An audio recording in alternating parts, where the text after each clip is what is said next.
Eu tô escutando barulho de gato miando e perguntei ao Expedito, Expedito, onde tem gato miando? Na minha garagem também tinha. Eis que eu tô cheio de gato dentro do carro, eu não sei onde.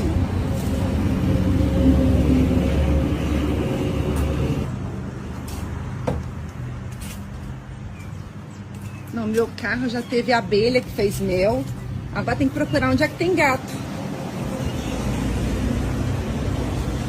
E nem gato eu tenho. Tá aí, Biana. Onde que esses gatos estão, gente? Olha lá, tá aqui Mia. Tadinho, Expedito. Ai, que eu tô aqui na Toyota, já nasceram dois aqui, ó. Dois gatinhos, vão nascer mais gatos aqui, ó. Olha o tamanhozinho, tadinho, ó. Quem quiser adotar, ó, tá muito pequititinho. Olha o trabalho, o parto dos gatinhos.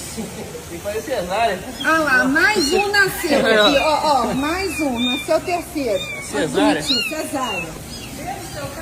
Aqui, ó, nasceu no quarto, nasceu o quarto gatinho aqui, ó, cesariana. Vamos lá, ó, 4 gatinhos já no carro. Nasceu dentro do seu carro?